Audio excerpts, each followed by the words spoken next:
라고 하는 제목으로 말씀 증거해 주시겠습니다. 앞뒤적으로 인사 나누도록 하겠습니다. 사랑하고 축복합니다. 한 주간 잘 지내셨는지요?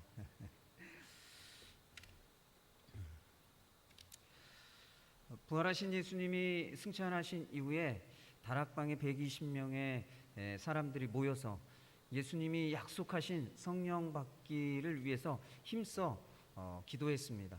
그래서 오순절에 성령이 임하고 120명의 사람, 그 모든 사람들이 성령으로 충만하게 되어졌죠. 그들이 성령이 충만한 이후에 성령이 말하게 하심에 따라 여러 지역의 언어로 복음을 증거하기 시작했습니다. 이 오순절을 지키기 위해서 여러 지역에서 와 있었던 이 예루살렘에 와 있었던 유대인들이 이 말하는 것을 듣고서 자기가 태어난 곳의 방언으로 제자들이 복음을 전하고 하나님의 큰 일을 말하는 것을 듣고서 기이하게 여겼습니다. 신기하게 여겼습니다. 아주 놀랍게 여겼습니다. 그런데 그 가운데에는 예수님의 제자들이 방언으로 말하는 것을 어떻게 여겼는가 하면 새술에 취한 것으로 조롱했던 사람들도 있었습니다. 그런 상황들을 보고서 이 베드로가 이 오순절에 성령에 임하여 여러 지역의 언어로 하나님의 큰 일, 이 복음을 증거하는 일에 대해서 설명하고 설교하기 시작했죠.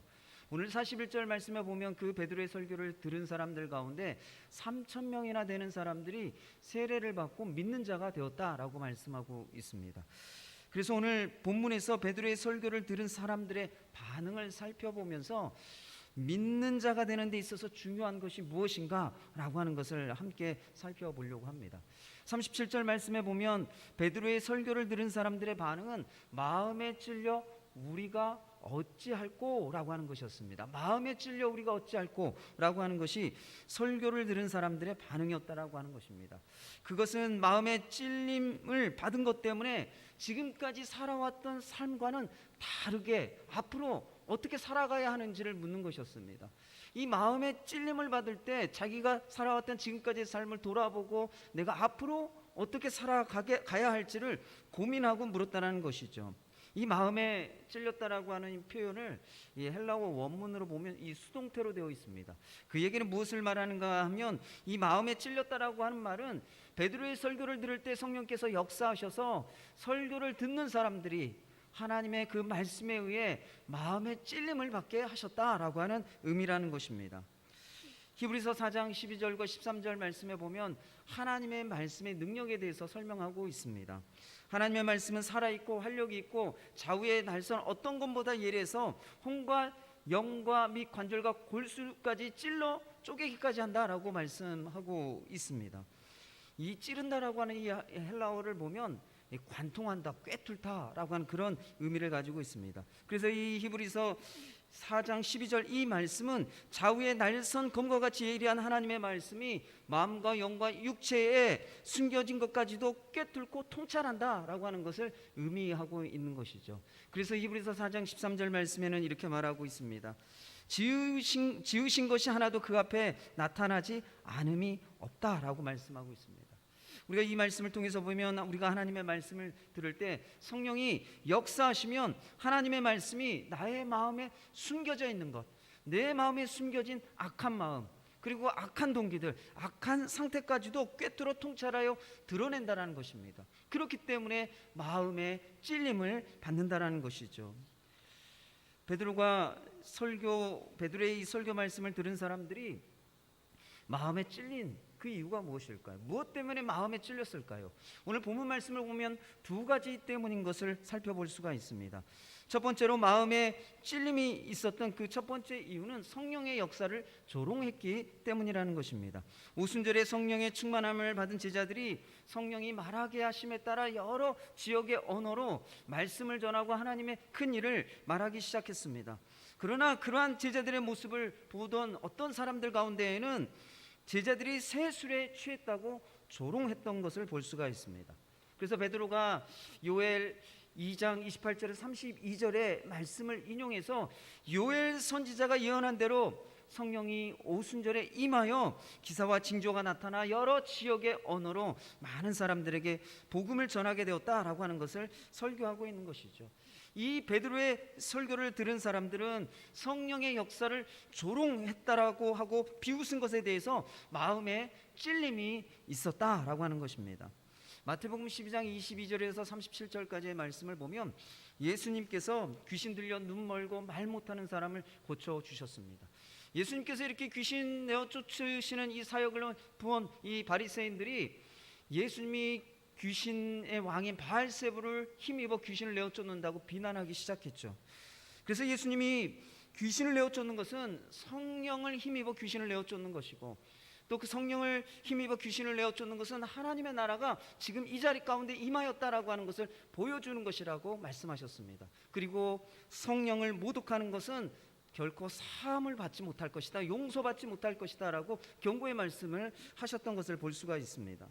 마태복음 13장 14절과 15절 말씀에 보면 마음이 완악할 때 듣기는 들어도 깨닫지 못하고 보기는 보아도 알지 못한다라고 말씀하고 있습니다.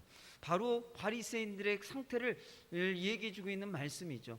바리새인들이 그들의 마음이 완악했기 때문에 예수님이 성령을 힘입어 귀신을 내어 쫓는 것임에도 불구하고 그것을 듣고 보았음에도 불구하고 분별하지 못하고 깨닫지 못하고 알지 못했습니다. 그래서 어리석게도 바알세불, 이 귀신의 왕인 바알세불을 힘입어 귀신을 내어 쫓는다라고 예수님을 비난했던 것을 볼 수가 있죠. 이와 마찬가지로 예수님의 제자들이 세술에 취했다고 조롱했던 이 사람들은 그들의 마음의 완악함 때문에 오순절에 임한 성령의 역사로 제자들이 말하는 것을, 여러 지역의 언어로 말하는 것을, 그것을 성령의 역사라고 하는 것을 깨닫지 못했다는 것입니다. 성령의 말하게 하심에 따라 지금 여러 지역의 언어로 말하고 복음을 전하고 있다라고 하는 것을 분별하지 못했던 것이죠. 그러나 제자들을 조롱하던 사람들이 이 성령이 충만한 베드로의 설교를 들을 때, 그때서야 성령의 역사를 통해서 설교를 듣는 사람들의 마음에 그 숨겨져 있던 그 완악한 마음의 완악함, 숨겨져 있던 그 완악함을 드러내셨던 것입니다. 그래서 제자들을 조롱하던 그 사람들의 마음에 찔림이 있었던 것이죠. 사랑하는 성도 여러분, 우리가 설교 말씀을 들을 때 올바른 반응은 성령이 역사하셔서 하나님의 말씀이 우리 마음에 숨겨진 것들을 드러내기 때문에 마음에 찔림이 있어야 한다라고 하는 것입니다. 그래서 말씀을 들을 때마다 우리 마음에 숨겨져 있던 이 완악함들, 마음에 숨겨져 있던 미움과 다툼과 시기와 질투, 욕심과 또 불평과 원망하는 이런 마음들, 이런 이 완악함들이 말씀을 들을 때 드러나서 그것이 마음에 찔림이 되어야 한다는 것입니다. 그러한 찔림이 있을 때 우리가 내가 어떻게 살아야 합니까? 내가 지금까지는 살아왔던 삶과는 다르게 어떻게 살아야 합니까? 라고 하는 그 질문을 가지고 하나님 앞에 나아가 묻게 된다는 것입니다. 사랑하는 성도 여러분, 혹시 여러분들 설교를 들으시다가 오늘은 목사님이 내 얘기를 하네? 혹시 이런 경험들이 있으십니까? 아니, 목사님이 내 얘기를 어디서 들으셨나? 어떻게 알고 내 얘기를 강단에서 하시지? 뭐 이런 생각이 들어서 도대체 누구에게 들었을까 굉장히 궁금해서 물어보고 싶은, 혹시 그런 경험들을 가지신 적이 있으신지 모르겠습니다. 여러분, 제가 누구에게 들어갔고 강단에서 얘기하는 게 아니죠. 여러분들의 이야기를 설교 가운데 듣게 된다라고 한다면 그것은 목사님이 여러분들의 이야기를 알고서 여러분들에게 무엇인가 이렇게 의도를 가지고 얘기하기 위해서 얘기하는 것이 아니라는 것입니다. 그것은 설교 말씀을 들을 때 성령께서 역사하셔서 여러분 마음 가운데 있는 것들을 꿰뚫어 통찰하여 드러내고 계시다라는 것이에요.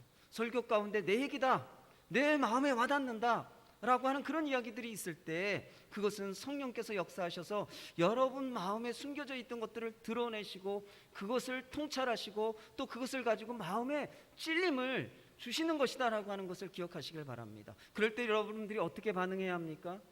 오늘 강단 가운데서 설교 가운데 여러분들의 이야기가 되어질 때 그것을 가지고 하나님 앞에 나아가야 되는 거예요. 뭐 어떻게 해요? 하나님, 제가 그렇다면 어떻게 살아야 합니까?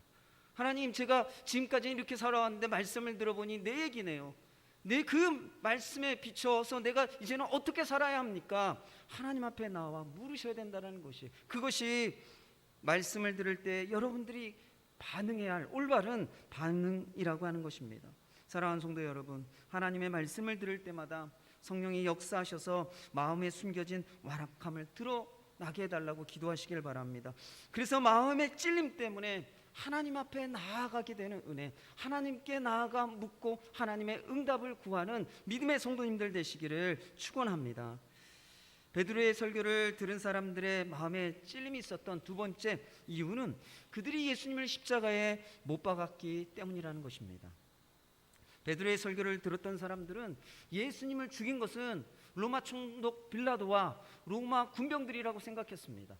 또 신명기 21장 23절 말씀에 보면 나무에 달린 자마다 하나님께 저주를 받은 자라고 말씀하고 있습니다. 그래서 유대인들은 예수님께서 십자가에 못 박혀 죽으신 것은 그것은 하나님의 저주를 받은 것이다라고 생각했던 것이죠. 그러나 사도행전 2장 36절 말씀에 보면 베드로가 무엇이라고 설교하고 있습니까?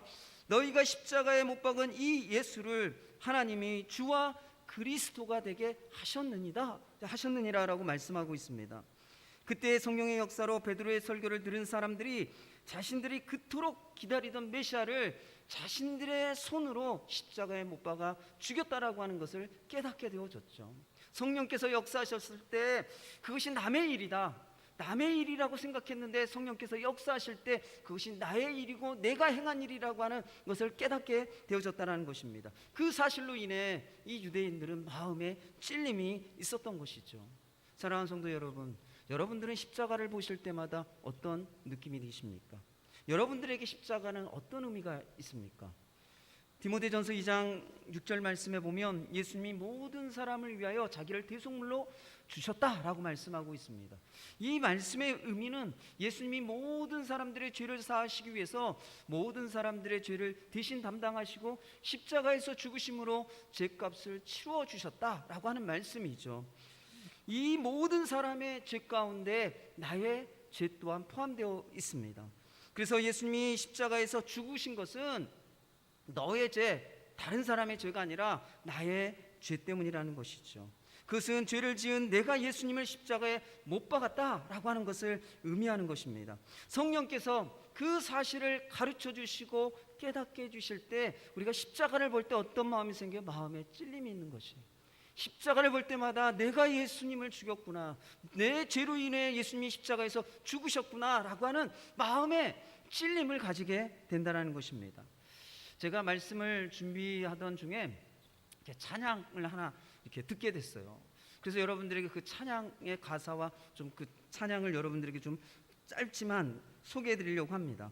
여러분, 이 찬양의 동영상을 이렇게 틀어드릴 때 찬양의 가사를 잘 생각하고 한번 좀 들어보시기를 바랍니다. 예, 영상을 좀 준비해 주시고 틀어주시기 바랍니다.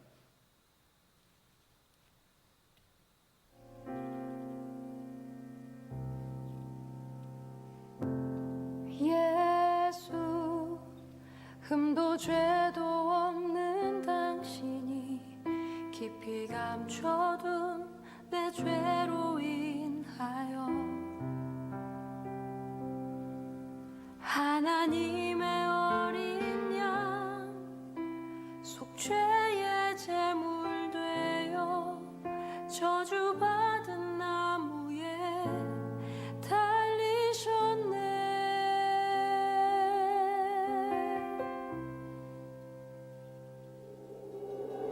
내가 예수를 당신을 부인했습니다. 내가 예수를 당신을 못 박았습니다. 당신이 행하신 일 모든 약속을 다 잊고 십자가에 예수를 매달았네.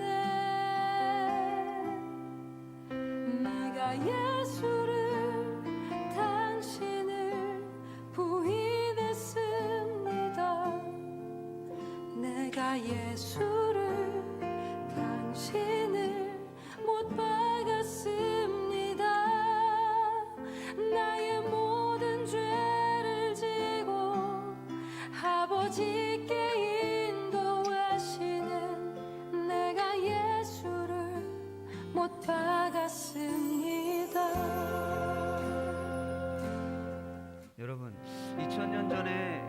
죽으신 2000년 전에 십자가에 못 박혀 죽으신 예수님과 내가 아무런 상관이 없다고 한다면, 여러분, 이 제가 여러분들에게 들려드린 이 찬양의 가사에 내가 예수님을 못 박았습니다, 내가 예수님을 십자가에 못 박았습니다 라고 하는 이 가사가 여러분들에게 어떤 분들은 굉장히 불편하고 거부감 있게 들리시는 그런 분들도 있을 것입니다. 2000년 전에 죽으신 그 예수님과 내가 아무런 상관이 없다고 한다면, 내가 예수님을 십자가에 못 박았습니다, 이 이야기는 나에게 큰 의미가 없는, 별 의미가 없는 가사이고 이야기죠. 그러나 예수님이 나의 죄를 대신 담당하시고 십자가에 죽으셨다라고 하는 것을 깨닫고 알게 되어지면, 내가 예수님을 십자가에 못 박았구나, 나의 죄로 인해 예수님이 십자가에 죽으셨구나 라고 하는 것을 우리가 알게 되어지죠. 그래서 우리가 예수님의 십자가를 보고 예수님의 십자가에 대한 이야기를 들을 때 불편함과 거부감과 무관심이 아니라 마음에 찔림이 있게 되는 것이죠. 그래서 그 찔림 때문에 예수님의 십자가를 보고 그 십자가로 인한 마음의 찔림 때문에 하나님 앞에 나아가, 하나님, 내가 어떻게 살아야 합니까? 내가 지금까지 이렇게 살아왔던 그 삶 때문에 예수님이 십자가에 못 박혀 죽으셨고 내 죄로 인해 고난과 고초를 당하셨는데, 제가 그것을 알고 깨닫고 나니 내가 어떻게 살아야 합니까? 내가 하나님 앞에서 또 이 세상에서 어떻게 살아가야 합니까? 라고 하나님께 나아가 묻게 된다라는 것입니다. 사랑하는 성도 여러분, 우리가 신앙생활을 하면서 중요한 것 한 가지가 있습니다. 그것은 마음의 찔림을 받는 것입니다. 마음의 찔림. 우리가 신앙생활하면서 점점 무뎌지는 것 중에 한 가지가 마음의 찔림이에요. 마음의 찔림. 여러분, 성경을 읽으면서 마음의 찔림을 언제 받으셨습니까? 여러분들 예배를 들으시며 설교를 들을 때 마음의 찔림을 언제 받으셨습니까? 우리가 신앙생활하며 자꾸 잃어버리는 것, 그리고 자꾸 피해가고 싶은 것, 그건 마음의 찔림이죠. 마음의 찔림을 받으면 굉장히 불편하고 때로는 마음의 갈등과 고민이 생기고, 그렇기 때문에 마음에 찔림이 없는 평안과 위로를 주는 말씀, 그런 말씀만 읽으려고 하고 그런 말씀만 힘으로 삼으려고 하는 우리의 모습들이 있다라는 것이에요. 사랑하는 성도 여러분, 그러나 우리가 신앙생활할 때 정말 중요한 것, 우리가 믿음의 삶을 살고자 할 때 반드시 잃어버리면 안 되는 것이 마음의 찔림이에요. 마음의 찔림. 하나님의 말씀을 읽을 때마다 그 말씀이 내 마음의 찔림이 되어져야 돼요. 하나님의 말씀을 읽을 때마다 나의 숨겨진 그 마음의 악함들, 그리고 마음의 악한 동기들, 나의 악한 상태들을 말씀이 계속 꿰뚫어 통찰하여 드러내기 때문에 마음에 찔림이 있어야 된다는 것이에요. 그리고 예수님의 십자가를 볼 때마다 내가 지은 죄로 인해 예수님이 십자가에 못 박혀 죽으셨구나, 내가 예수님을 십자가에 못 박아 죽인 죄인이구나 라고 하는 이 마음의 찔림, 이 마음의 찔림이 계속 우리 가운데 있어야 된다는 거예요. 그럴 때 우리가 하나님, 제가 어떻게 살아야 합니까? 제가 어떻게 살아야 합니까? 더 이상 이 죄 가운데 살지 아니하고 제가 어떻게 살아야 하나님 보시기에 합당하고 또 내 죄를 위해 십자가에서 죽으신 그 예수님 앞에 부끄럽지 않은 그런 삶을 우리가 어떻게 하면 살 수 있습니까? 하나님 앞에 그렇게 나아가 묻게 되어진다라고 하는 것입니다. 사랑하는 성도 여러분, 우리 마음에 찔림이 있어야 돼요. 찔림이 있어야 우리가 어찌할꼬, 내가 어떻게 살아가야 합니까? 라고 하는 질문으로 하나님 앞에 나아갈 수 있다는 것입니다. 사랑하는 성도 여러분, 그래서 여러분들이 하나님의 말씀을 읽고 또 설교 말씀을 들을 때마다 평안과 위로를 주시는 성령의 역사만을 구하지 아니하고 마음의 찔림을 주시는 성령의 역사를 구하시기를 바랍니다. 그래서 하나님 앞에 나와 지금까지 살아왔던 그 삶을 다시 한번 돌아보고 하나님 앞에서 더 거룩한 삶, 더 온전한 삶, 또 더 높은 믿음의 차원의 그 삶을 살아가고자 하는 갈망함과 갈급함, 사모함을 가질 수 있는 우리 믿음의 성도님들 되시기를 축원합니다. 38절 말씀에 보면 베드로의 설교를 듣고 마음에 찔림을 받은 사람들이 어떻게 살아야 합니까? 라고 물었을 때 베드로가 두 가지를 얘기해요. 죄사함을 받고 성령을 선물로 받게 될 것이다 라고 말하고 있습니다. 이 죄사함을 받고 성령을 선물로 받게 될 것이라고 하는 이 말은 죄로부터 자유한 삶을 살아가게 될 것이다. 그리고 성령의 인도하심 가운데 살아가는 그런 삶을 살아가게 될 것이다 라고 말하고 있는 것이죠. 성령의 인도하심을 받는 그런 삶이라고 하는 것은 또 다르게 좀 더 자세하게 말씀을 드린다고 한다면, 성령의 내적인 힘, 성령이 주시는 내적인 힘을 가지고 살아가고, 또 성령이 우리를 진리 가운데로 인도해 가시기 때문에 진리 가운데 살아가는 삶을 말하는 것입니다.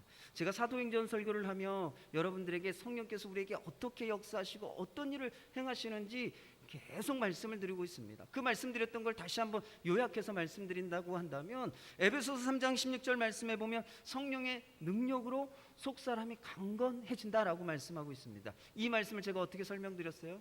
성령께서 우리에게 내적인 힘을 주셔서 우리의 마음을 강하게 하신다 라고 하는 의미라고 말씀드렸죠. 그래서 우리가 이 성령의 인도하심 가운데 살아갈 때 성령이 주신 그 내적인 힘으로 상황과 환경에 흔들리지 않는 강건함, 강한 마음을 우리가 가지게 된다는 것입니다. 또 요한복음 14장 26절 말씀에 보면 보혜사 성령께서 우리를 가르치시고 예수님의 말씀을 생각나게 하신다라고 말씀하고 있죠.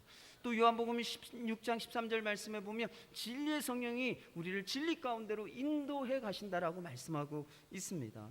그래서 성령을 선물로 받아 성령의 인도하심 가운데 살아가는 삶은 내적인 힘을 가지고 살아가는 삶이고, 또 진리 가운데 살아가는 삶이라고 말할 수 있는 것이에요.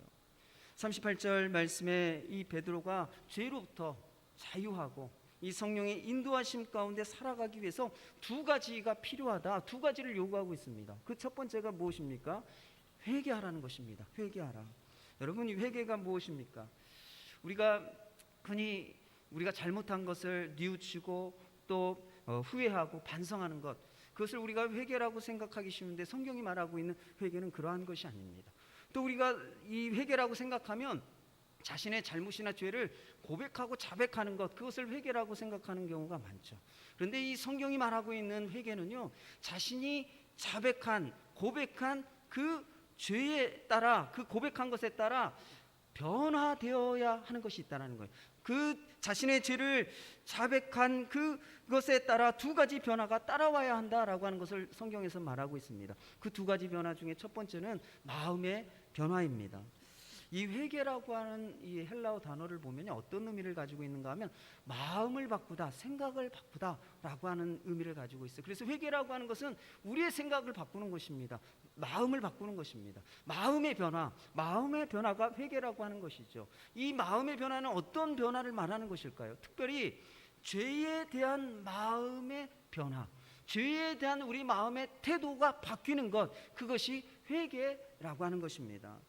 여러분, 이동원 목사님이 아주 오래전에 2년 동안 수원에 있는 한 교도소에 매주 목요일마다 이 전도를 하러 가신 적이 있습니다.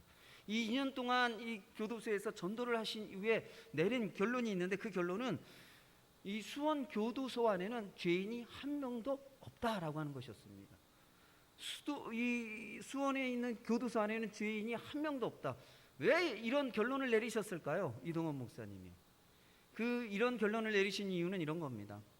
사람들하고 이렇게 얘기를 하다 보니까 사람마다 다 사연이 있는데 이 모두 다 억울하게 들어온 사람이고, 자기 자신이 정말 억울하게, 자기는 원래 이런 데 들어올 사람이 아닌데, 정말 억울하게 지금 교도소 안에 들어와 있다라고 얘기한다는 거예요. 그래서 자신이 스스로 죄인인 것을 인정하거나 자기 죄의 그 무겁고 엄중함을 인정하는 사람들이 거의 없다는 겁니다. 그래서 이 이동원 목사님이 2년 동안 이 수원 교도소에서 전도한 그 결과가, 교도소에는 죄를 지은 사람이 한 사람도 없구나라고 하는 그런 결론을 내리셨다는 거예요. 또 이러한 얘기가 있습니다. 옛날에 나폴리 총독이었던 오스나 공작이 한 번은 죄수들이 노를 젓는 배를 시찰하러 간 적이 있었습니다. 이렇게 총독이 지나가니까 수많은 죄수들이 나는 이런 죄를 졌는데 정말 억울합니다, 나는 이런 곳에 들어올 사람이 아닙니다라고 항변을 하면서 원망하고 불평하는 얘기를 막 쏟아놓는 것이었습니다. 그런데 이 한 죄수만이 가만히 있는 거예요. 다른 사람들은 지나갈 때 자기가 억울하다고, 자기는 죄 지은 게 없다고, 자기가 지은 죄는 별것 아니라고 정말 부당하게 이 형을 받고 있다라고 다 호소하고 또 원망하고 불평하던 사람들 가운데 유일하게 단 한 사람만 그런 원망과 불평하지 않고 가만히 있는 한 사람을 보게 되었습니다. 그래서 이 총독이 물었어요. 왜 너는 가만히 있느냐? 라고 물었습니다. 그랬더니 이 사람이 이렇게 얘기를 했습니다. 저는 욕심이 많아서 남의 지갑을 훔치다가 들켜가지고 이곳까지 왔습니다. 그렇기 때문에 저는 벌을 받아야 마땅합니다. 저는 죄인입니다. 자기가 지은 죄에 대해서 정직하게 인정하고 고백했던 것이죠. 그러자 이 총독이 감독관에게 이러한 지시를 내렸습니다. 여기 보니까 여기 있는 모든 사람들은 죄인이 아니고 훌륭한 사람인데 저 사람만 죄인이라고 말하고 있다. 저기 저 한 사람만 석방시켜라. 만약 저 흉악한 죄인을 이곳에 두면 여기 있는 훌륭한 사람들이 물이 들 것이 아니냐. 빨리 저 사람을 석방시켜라. 여러분, 이 이야기가 무엇을 얘기하고 있는지 아시겠죠? 대부분의 사람들은 자기가 죄를 지은 것을 인정하지 않으려고 한다는 것이에요. 대부분의 사람들은 자기가 지은 죄를 합리화하거나 자기 죄를 감추려고 한다는 것입니다. 또는 작은 죄는 아예 죄로 취급하지 않는다라고 하는 그런 사람들의 모습을 이 이야기를 통해서 이야기하고 있는 것이죠. 여러분, 이렇게 죄를 가볍게 여기기 때문에 우리가 계속 죄를 짓게 되고 쉽게 죄를 짓게 되는 것이죠. 더 나아가서는요, 우리가 죄를 짓는 이유가 뭔지 아세요? 죄를 즐거워해요. 죄를 기뻐하고 죄를 심지어는 사랑하기 때문에 우리가 죄를 짓고 똑같은 죄를 반복해서 짓는 것이죠. 여러분들 회개했는데 또 죄를 짓고 동일한 죄를 계속 반복해서 짓는 죄들을 보세요. 그런 죄들은요, 항상 재미가 있어요. 요번만 이 재미가 있어요. 즐거움이 있어요. 그리고 그 즐거움이 계속 되다 보면 나도 모르게 그 죄를 사랑하고 있는 모습을 볼 때가 있어요. 사랑하는 성도 여러분, 이 회개는 이러한 죄에 대한 이러한 마음의 태도를 바꾸는 것, 그것이 회개라고 하는 것입니다. 그 태도를 바꿀 때 어떻게 바꿔야 되는가 하면 하나님이 죄를 대하시는 태도, 하나님이 죄를 미워하시고 싫어하시는 그 마음의 태도로 바꾸는 것. 단순히 그냥 우리가 잘못했습니다 라고 입술로 고백하는 그 차원에 머무는 것이 아니라 마음의 변화. 어떤 마음의 변화요? 죄를 사랑하고 죄를 즐기는 그 마음을 바꿔서 죄를 하나님이 미워하시는 것처럼 미워하는 태도로 바꾸는 것, 그것이 회개라고 하는 것입니다. 잠언 6장 16절 말씀에 보면 하나님이 7가지 죄를 미워하시고 싫어하신다라고 말하고 있습니다. 또 잠언 8장 13절 말씀에 보면 하나님을 경외하는 것은 악을 미워하는 것이다라고 말하고 있습니다. 또 시편 97편 10절 말씀에 보면 하나님을 사랑하는 자는 악을 미워해야 한다라고 말씀하고 계십니다. 그래서 하나님이 이 죄와 악을 미워하는 것처럼 죄에 대한 마음의 태도를 바꿔서 죄를 미워하는 것, 그것이 회개다라고 성경은 우리에게 말하고 있는 것이죠. 또 회개에 대한 또 다른 두 번째, 우리가 입으로 죄를 자백한 이후에 회개한 이후에 따라와야 할 두 번째 변화는 이 행동의 변화입니다. 입술로 죄를 고백하고 죄에 대한 마음을 바꿨다면 그것이 행동의 변화로 나타나야 한다는 것이죠. 사도행전 26장 20절 말씀에 보면 사도 바울은 회개하고 하나님께로 돌아와서 회개에 합당한 일을 하라라고 말씀하고 있습니다. 그래서 이 성경이 말하는 회개는 마음의 변화에 따른 행동의 변화가 따라와야 한다라고 하는 것을 말하고 있죠. 베드로후서 2장 22절 말씀에 보면 회개하고 죄사함을 받고 또다시 죄를 짓는 자들을 향하여 어떻게 말하고 있는가 하면 토한 다음에 토한 것으로 다시 가는 개와 같고 씻은 다음에 다시 더러운 구덩이에 들어가 다시 눕는 이 돼지와 같다라고 설명하고 있습니다. 여러분, 그것은 무엇을 말하는 것입니까? 이 말씀은 회개하고 죄사함을 받았다라고 한다면 죄를 떠나고 돌이키는 행위의 변화가 반드시 있어야 한다. 그렇지 아니하면 개, 돼지와 같은 사람이 되는 것이다 라고 하는 것을 말하고 있는 것이죠. 사랑하는 성도 여러분, 이 회개는 자신이 지은 죄를 입술로 자백하고 죄를 미워하는 마음을 가지고 행동을 바꾸는 것입니다. 그때 우리의 모든 죄를 십자가에서 담당하시고 십자가에서 죽으신 예수님으로부터 이 죄사함의 은혜를 우리가 누리게 되고 그 죄사함의 은혜로 말미암아 죄로부터 자유한 삶을 살아가게 되는 것입니다. 사랑하는 성도 여러분, 여러분들 오늘 말씀을 들으시고 여러분들이 늘 회개했다가 또다시 짓는 그 죄들에 대해서 여러분들의 마음의 태도를 바꾸십시오. 내가 후회하고 반성하고 또 잘못했다고 뉘우치는 것으로 끝나는 것이 아니라 이제는 그 죄들에 대해서 미워하게 해달라고 하나님 앞에 주님 제발 그 죄를 미워하게 해주십시오. 제가 숨겨진 그 죄에 대해서 숨겨진 마음이 그 죄를 즐거워하고 기뻐하고 사랑하는 마음입니다. 이 마음이 주님 미워하는 마음으로 바꿔지게 해주십시오. 그러한 성령의 역사를 구하시길 바랍니다. 그래서 죄를 미워하고 죄를 떠나고 멀리하는 진정한 회개를 통해서 여러분들이 믿음의 삶을 살아갈 수 있는 믿음의 성도님들 되시기를 축원합니다. 이 베드로의 설교를 듣고 마음에 찔림이 받아서 어떻게 살아가야 합니까? 라고 묻는 사람들에게 베드로가 요구한 두 번째는 예수 그리스도의 이름으로 세례를 받으라 라고 하는 것입니다. 여러분, 세례가 무엇입니까? 오늘날 우리가 세례를 어떻게 이해하고 있습니까? 예수님을 믿고 영접하고 하나님의 백성, 하나님의 구원받은 백성이 되었다라고 하는 것을 많은 사람들 앞에서 고백하고 또 교회의 정회원이 되는 예식이 바로 이 세례 예식이죠. 오늘날 세례는 이 약식 세례로 이렇게 물을 담아서 이렇게 세례를 주고 있죠. 그러나 예수님 당시의 세례는 침례입니다. 물 속에 완전히 들어가는 세례이죠. 오늘날도 이 침례교단에서는 이런 침례를 하고 있죠. 그래서 저도 되게 궁금했어요. 도대체 침례를 어떻게 할까? 되게 굉장히 궁금해갖고 이 동영상을 좀 찾아봤습니다. 어떤 교회 같은 경우는 이 강단 밑에 침례통이 있거나 아니면 강단 뒤에 침례탕이 있어가지고 거기서 세례를 하기도 하고, 또 어떤 경우에는 날을 잡아서 이 야외를 나가서 강가에서 세례를 하기도 하더라고요. 근데 제가 영상을 보면서 한 가족이 세례를 받는 걸 봤어요. 아빠와 엄마 그리고 딸, 요 세 명의 가족이 한날 한시에 강가에서 세례를 받는 걸 이렇게 제가 잠깐 이 영상을 봤는데요. 정말 감격적인 장면이 뭔가 하면 이 60대가 넘은 이 아버지가요, 예수님을 뒤늦게 믿고 이제 강가에서 세례를 받으셨어요. 세례를 받으시고 나오셔서 엉엉 우시더라고요.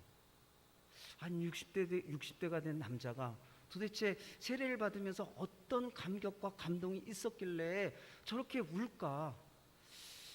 그 모습을 보면서 제게도 소망이 생겼어요. 나도 꼭 침례를 한번 받아봐야겠다. 제가 세례를 받은 게 중학교 3학년 때거든요. 35년 전에 세례 받았어요.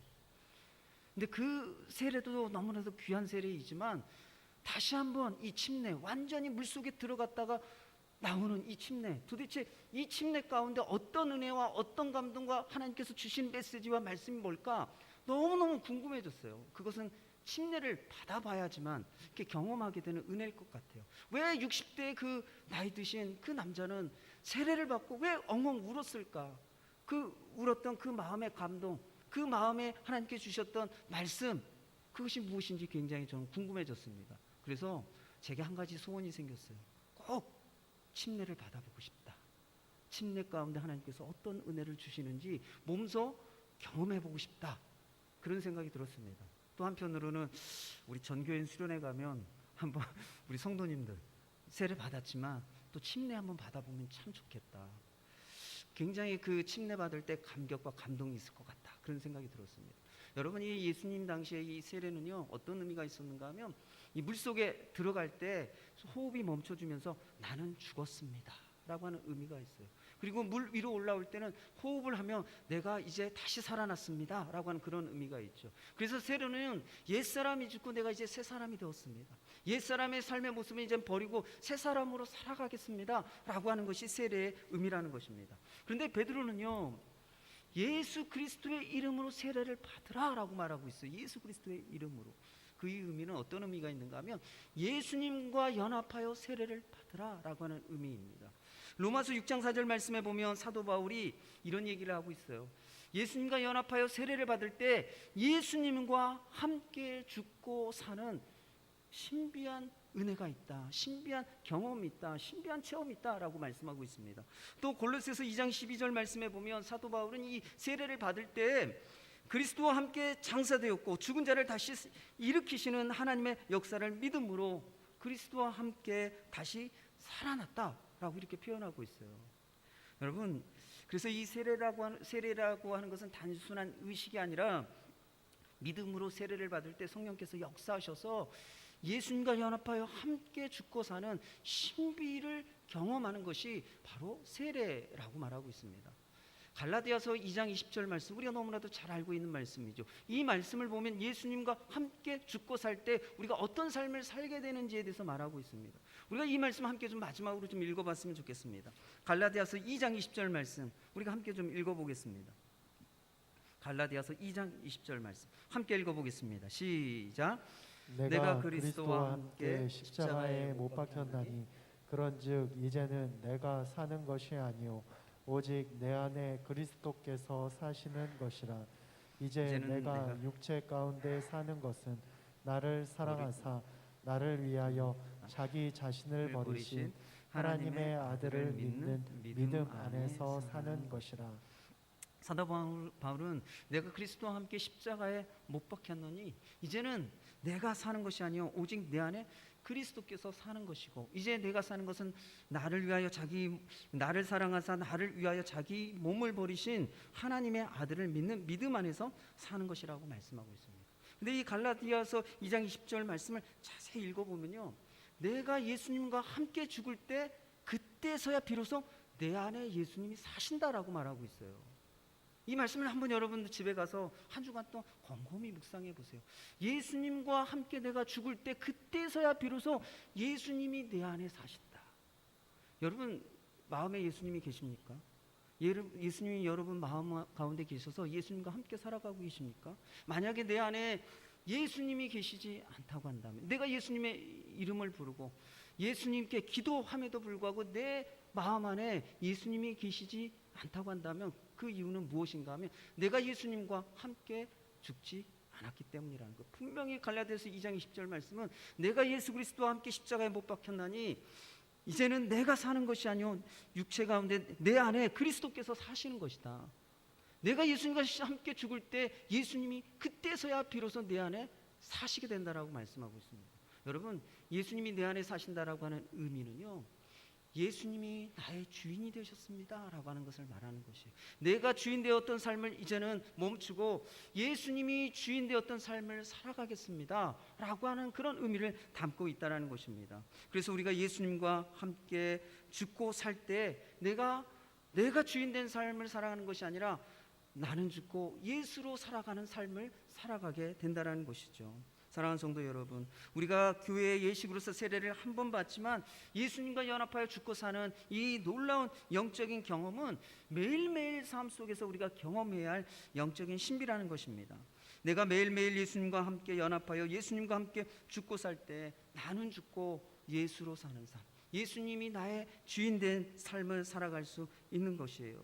사랑하는 성도 여러분, 여러분들이 이 성령의 역사로 말미암아 매일매일 예수님과 연합하여 죽고 사는 이 놀라운 영적인 신비를 경험할 수 있도록 간구하시기를 바랍니다. 그래서 여러분들의 삶이 더 높은 믿음의 차원을 살아가는, 그래서 더 영적인 삶을 살아가는 우리 믿음의 성도님들 되시기를 축원합니다. 말씀을 정리하도록 하겠습니다. 오늘 말씀은 베드로의 설교를 들은 사람들의 반응에 대해서 살펴보았습니다. 이 베드로의 설교를 들은 사람들의 반응은 마음의 찔림 때문에 우리가 어떻게 살아가야 합니까? 라고 하는 것이었죠. 그들이 마음의 찔림을 받은 이유가 무엇입니까? 성령께서 역사하실 때 말씀을 들을 때 그 말씀이 우리 마음 가운데 숨겨져 있던 그 모든 것들을 다 드러내기 때문에 우리의 숨겨진 악한 마음들, 악한 생각들, 악한 동기들, 악한 상태들, 이런 것들을 다 드러내기 때문에 우리 마음 가운데 찔림이 있다는 것입니다. 또 두 번째는 성령이 역사하실 때 우리가 십자가를 볼 때 나의 죄로 인해 예수님이 죽으셨구나, 내가 예수님을 십자가에 못 박았구나 라고 하는 그 마음의 찔림이 우리에게 있다는 것이에요. 이 마음의 찔림은 우리가 신앙생활을 하는 동안 너무나도 중요한 것입니다. 이러한 마음의 찔림이 있을 때 계속 우리가 하나님 앞에 나아가게 만드는 거예요. 하나님 앞에 나아가지 못하는 이유, 나아가지 않는 이유, 마음에 찔림이 없기 때문이에요. 마음에 찔림이 없기 때문에, 말씀을 들어도 찔림이 없고 십자가를 봐도 찔림이 없기 때문에 하나님 앞에 나아가지 않는다는 것입니다. 여러분, 마음에 찔림을 주시는 이 성령의 역사, 이 성령의 역사가 있어야 우리가 계속 하나님 앞에 나아가는 삶을 살고 하나님께 묻는 삶을 살고 하나님께 응답을 구하는 삶을 살아갈 수 있다는 것이에요. 이 베드로가 마음에 찔림받아 어떻게 살아야 할지 묻는 사람들에게 두 가지를 얘기했습니다. 첫 번째는 회개해야 된다라고 얘기하고 있어요. 회개는 입술로 회개할 뿐만이 아니라 죄를 자백할 뿐만이 아니라 죄에 대한 우리 마음의 태도를 바꾸고 그 태도의 변화에 따라 우리의 행위의 변화가 따라와야 한다라고 하는 것을 성경은 말하고 있습니다. 또 두 번째로는 예수 그리스도의 이름으로 세례를 받아야 된다는 거예요. 그것은 예수님과 연합하여 죽고 사는 삶, 예수님으로 사는 삶, 예수님이 나의 주인 된 삶, 그것이 우리가 살아가야 할 삶의 모습이다라고 말씀하고 있습니다. 이제 우리가 들은 말씀을 가지고 하나님 앞에 좀 기도하기를 원합니다. 여러분, 말씀을 들을 때, 십자가를 볼 때 내 마음에 좀 찔림을 주세요. 내 마음이 너무너무 무뎌져 있습니다. 내 마음이 너무너무 강팍하고 완악해서 주의 말씀을 들어도 주의 말씀 앞에 찔림이 없습니다. 십자가를 보아도 찔림이 없습니다. 주님, 제 마음에 찔림을 주시는 그 성령의 역사가 있게 해주십시오. 그래서 내가 주님 앞에 좀 나아가게 해주십시오. 주님 앞에 좀 나아가 묻고 주님께 응답을 구하는 삶을 살아가게 해달라고 기도하시기 바랍니다. 또 죄를 향하여 미워하는 마음 달라고 기도하십시오. 내가 계속 회개하고 있는 그 죄에 대해서 주님, 제발 하나님이 미워하시고 싫어하시는 것과 같이 미워하는 마음, 싫어하는 마음을 달라고 기도하시기 바랍니다. 또 예수님과 함께 죽고 사는 삶, 그래서 예수님으로 사는 삶을 살아가게 해달라고 기도하시기 바랍니다. 우리 함께 기도하도록 하겠습니다. 아버지 하나님, 오늘 이 시간 하나님 앞에 우리가 말씀을 듣고 또 기도합니다. 주님, 우리가 오랫동안 신앙생활하며 마음에 찔림이 없는 삶을 살아갑니다. 마음에 무뎌지고 또 말씀을 들어도 십자가를 보아도 우리의 마음이 무뎌져서 마음에 찔림이 없기에 하나님 앞에 나아가지 않습니다. 하나님께 묻지 않습니다. 어떻게 살아야 하는지 하나님께 묻지 않고 내 마음대로 내 뜻대로 살아가는 우리의 모습을 보게 됩니다. 주님, 이 시간 우리에게 성령을 부어주시고 성령께서 역사하여 주셔서 우리 마음에 찔림을 허락하여 주옵소서. 말씀을 들을 때마다 찔림을 허락하여 주옵소서. 십자가를 볼 때마다 찔림을 허락하여 주옵소서. 그래서 주님 앞에 나아가고 무릎 꿇고 자복하고 회개하고 그 죄를 미워하고 그 죄에서 떠나고 돌이키는 삶을 살아가는 우리 믿음의 성도들 되게 도와주옵소서. 또한 예수님과 함께 죽고 사는 삶, 예수님으로 사는 삶, 예수님이 나의 주인이 되어지는 삶을 살아가게 도와주옵소서. 내가 예수 그리스도와 함께 십자가에 못 박혔나니 이제는 내가 사는 것이 아니라 내 안에 그리스도께서 사신 것이라고 고백한 이 사도 바울의 고백과 같이 주님, 내가 예수님과 함께 죽고 살 때 그때서야 비로소 내 안에 예수님이 사신다라고 하는 이 영적인 신비, 이 신비 체험하게 도와주옵소서. 이것을 경험하며 매일매일 경험하며 살아가는 모든 성도들 되게 하여 주옵소서. 그래서 더 높은 믿음의 차원의 삶을 살아가게 도와주시고 또 영적인 삶을 갈망하고 소망하고 사모하는 우리 믿음의 성도들 되게 하여 주옵소서.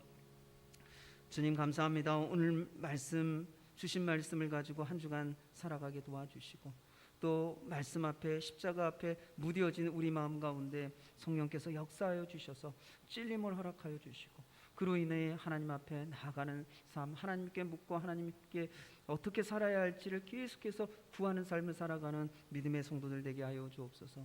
또 예수님과 함께 죽고 내 안에 예수님이 사시는 예수로 살아가는 그 삶의 그 신비를 경험하는 우리 모든 성도들 되게 하여 주옵소서. 감사드리고 이 모든